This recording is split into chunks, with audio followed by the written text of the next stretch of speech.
O fim do Arthur Lira está anunciado e não adiantou ele tentar pressionar o governo federal junto com o Rodrigo Pacheco, porque eles levaram apavoro do mercado financeiro. O mercado financeiro falou o seguinte: não tentem barganhar com a indicação do Gabriel Galípolo ao Bacen. Não façam isso. E aí o Lira teve que botar o rabo entre as pernas, o Pacheco também, e saiu um acordo com relação às emendas. Um acordo que frustra os bolsonaristas porque impeachment de Alexandre de Moraes não vai ser usado como moeda de troca para isso. E o Lira agora fica exposto porque ele não está conseguindo bater no peito e indicar o sucessor, o Elmar Nascimento. Eu vejo que Elmar Nascimento não será o futuro presidente da Câmara. Lira vai ter que engolir o choro e se ele não fizer a jogada certa, corre o risco de ficar sem mandato. Mas o que você achou da atuação do governo na resolução dessa história das emendas? Arthur Lira vai fazer o sucessor? E essa dobradinha do Dino com o Lula aconteceu mesmo? Eu acho que aconteceu. Então deixa o like se você quer o Lira afundando e se inscreva no canal. O governo federal sentou-se à mesa de negociação junto com o STF e também com o Legislativo. E aí resolveu o problema das emendas. Nós temos três tipos de emendas. As emendas PIX continuam impositivas, mas agora terão mais transparência, que era aquilo que o governo queria. Porque era a festa do cachorro maluco, as emendas sem qualquer tipo de transparência e era o principal instrumento do Arthur Lira de pressionar e principalmente de conseguir os votos para a sucessão. Depois, nós temos as emendas de bancada. As emendas de bancada só poderão ser usadas para projetos estruturantes dos estados. Isso é muito importante porque ajuda o governo federal a fazer políticas públicas. E por fim, as emendas de comissão só vão ser aplicadas em projetos de interesse dos estados. Então, tudo foi resolvido com esse almoço, com esse acordo, e o Lula sai bem fortalecido, porque havia disputa do judiciário com o legislativo, o executivo entrou e resolveu a parada para o desespero do Arthur Lira e também dos bolsonaristas. Por quê? Sem o imbróglio das emendas, ou com a resolução da questão das emendas, o legislativo, principalmente o Senado, não vão precisar usar o impeachment do Alexandre de Moraes para pressionar o judiciário com a história das emendas. Ah, mas os bolsonaristas nem queriam o impeachment do Moraes porque aí o Lula iria indicar um sucessor e seria um problema. Você tá certo, todo mundo sabe disso. Mas os bolsonaristas queriam o impeachment do Moraes vivo, com chances de prosperar para engajamento das bases bolsonaristas. Porque nada engaja mais os bolsonaristas do que ataque ao STF. Então houve uma mobilização bolsonarista, eles recolheram assinaturas, eles fizeram um evento que vai acontecer no dia da independência.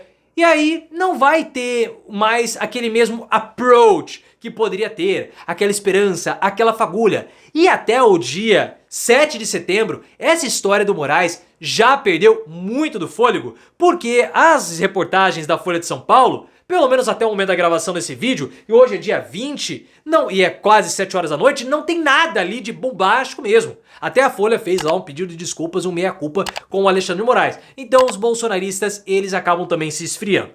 E o mercado, segundo o site O Bastidor, que também não é um portal de primeira grandeza, disse que o mercado vetou a historinha que estava sendo feita pelo Arthur Lira e pelo Pacheco.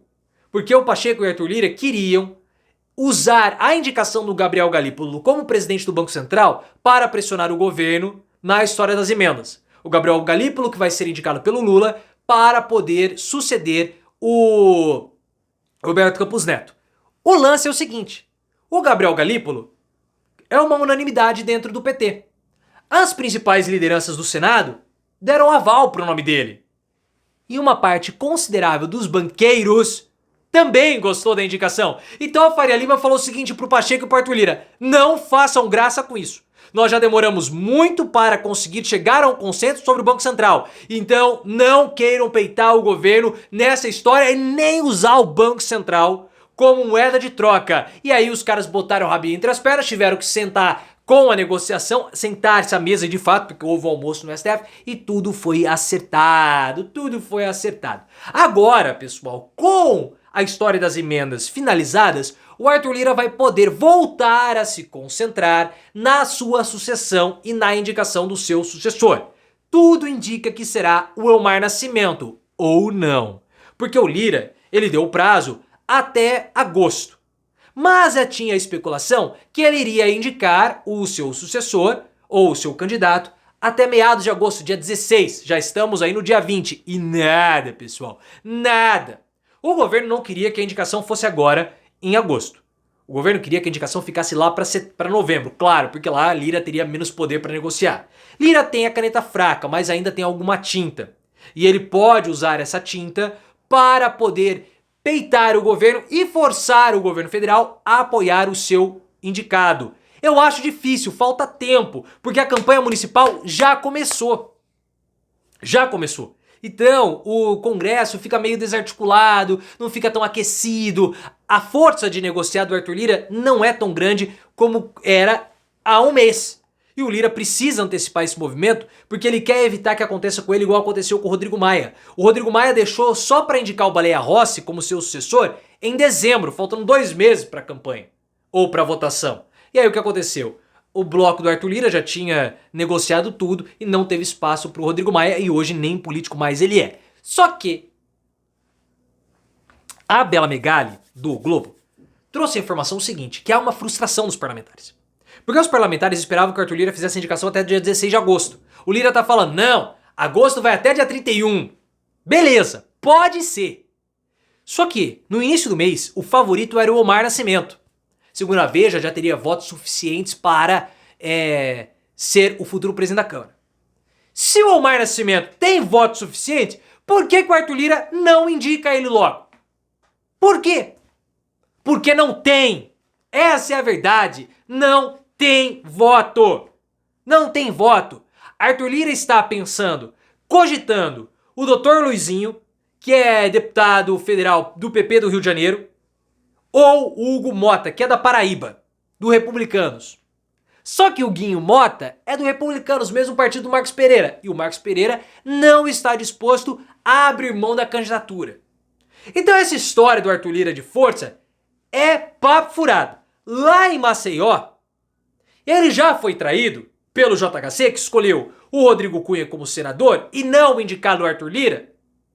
Por quê? Porque o Davi Davino, né? O Lira queria o Davi Davino como sendo o vice, ou outro indicado do PP. Se você que sabe mais da política de Maceió, de Alagoas, você sabe que é o Davi Davino, que é o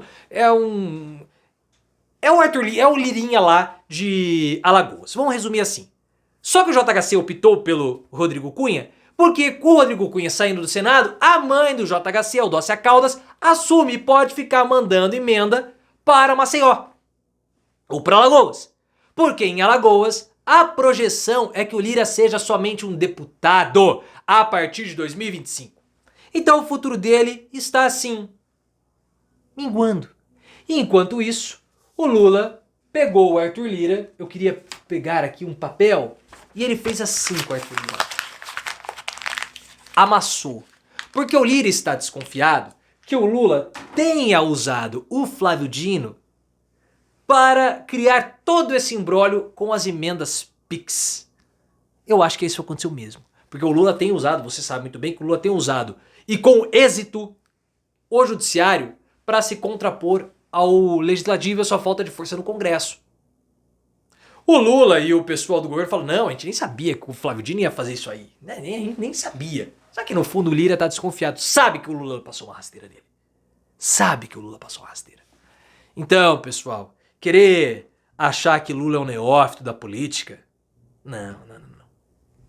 E outra. O que eu falei pra vocês lá em 2023, no início do ano? Lira não tem mais poder que Lula. Lira é um deputado. Lula é presidente. Lira tá aqui, ó. Como eu falei, que ele sempre esteve ali.